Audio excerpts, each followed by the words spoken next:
สบายดีตอนนี้เราอยู่ที่สนามบินสากลวันไต่เนาะขณะนี้เวลาจากโมง8 โมงเนาะกำลังจะเดินทางไปที่เจแปนแต่ว่าเขาสิต่อใส่กันบินเปลี่ยนนามโกนตอนนี้กำลังรอท่าคนหลายเนาะเดี๋ยวเราสิถ่ายบรรยากาศให้เพื่อนเนาะเป็นดาราดัง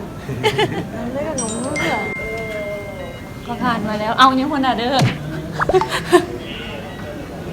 เก็บขึ้นยนต์แล้ว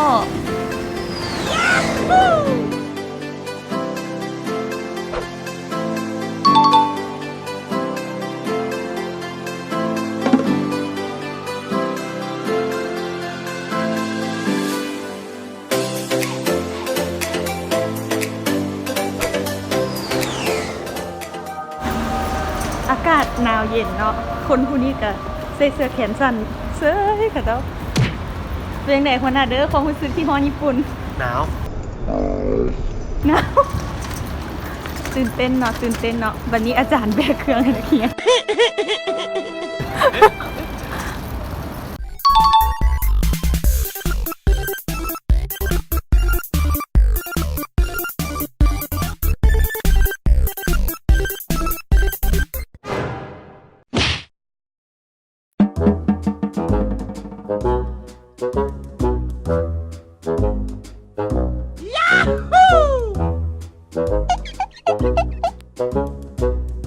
ว้าว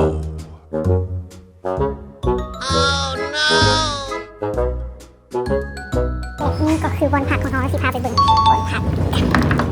ว้าวแบบใสฝุ่นเลยนี่สไตล์ญี่ปุ่นแท้ๆเลยเนาะเข้ามานี่จะเป็นห้องรับแขกประตูจะเป็นเจียมาห้องรับแขกกันมันจะเป็นเจียเลยประตูนี้ท้าพิสูจน์ของนะคะสไตล์ญี่ปุ่นเลยมีเครื่องมานอนสามารถนอนรวมในห้องนี้ก็ได้เนาะบาซันสถานที่เหมาะกับการถ่ายหนังมาจะมาสอบเรียนอยู่ตรงนี้น่าจะนอนได้คือกันเนาะนะคะเดี๋ยวเขาจะพักอยู่บนชั้น2อยู่นี่มีเฮือนครัวเหรอเฮือนครัวนอนตู้เย็นเดี๋ยวเขาจะพักบนห้องน้ำก่อนห้องน้ำที่ห้องน้ำทำไมล่ะจะมีออนเซ็นบ้องเซ็นมาออนเซ็นมีออนเซ็นพร้อมสุดยอดเลยมันเป็นต้องลองบรรยากาศดีมันจะมีไอความร้อนเนาะขึ้นมาจากทางลมนี่เวลาเราเปิดน้ำก็สามารถปรับอุณหภูมิได้เป็นห้องรับแขกเนาะทักทายกันนะญี่ปุ่นกันเลยมีห้องสมุดเดี๋ยวพาเขาเบิ่งห้องนอนนี่จะมี3ห้องนอน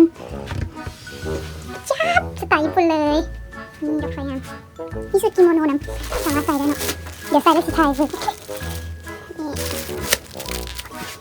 ตัวนี้จะเป็นบอลเก็บบอลนอนเนาะ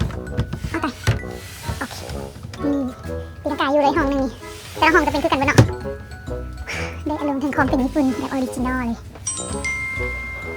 ตอนนี้เนาะหลังจากที่กินข้าวแล้วเขาก็สิพากันไปย่างเลาะใกล้ๆแถวนี้ในนึงบรรยากาศกะหนาวเขาจะว่าช่วงนี้ก็ยังบ่หนาวที่เราทันแต่ว่ามันโคตรหนาวเลยกันอยู่บ้านเขาเนาะประตูหัวมหาลัย10 โมงมันจะปิดนี่ก็ทำมาตอนนี้เขาก็มาอยู่อยู่ไซโบโฮแหละย่างมาเนาะอุเอโนะอุเอโนะแล้วเขาก็ย่างเลาะมาเนาะมันก็มีตึกใหญ่เลยล่ะมีโมเดลของอาหารเยอะเลยกันโมเดลซื้อๆได้นี่ถ่ายซื้อเนาะบ่ได้ซื้อบ่มีเงินกินอิ่มเลยเครื่องลิ้นเนาะเข้าไป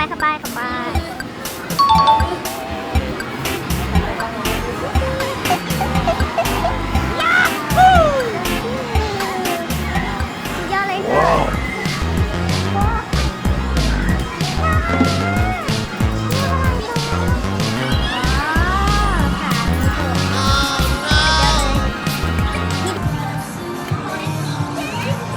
ได้แล้ว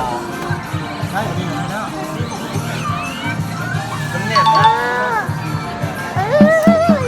ปอคนเนี่ยเลยยับจับเลย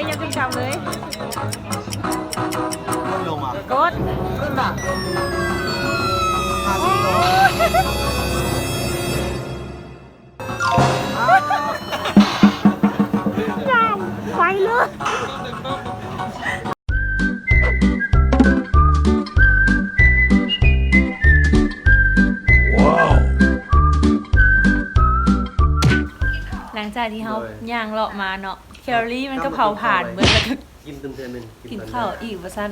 ใครแต่แนวกินยังอ้าวบ่ตุ้ยจังได๋ก็อยู่นี่แหละเนาะอาจารย์เนาะ เอ้าว่ากำลังสิลดหุ่น มีหลักฐานแล้ว กินก่อนโอเค มือทักอีกผ่านไปสำหรับการใช้ชีวิตอยู่ญี่ปุ่นมื้ออื่นเจอกันใหม่ เด้ออย่าลืมติดตามคลิปเฮา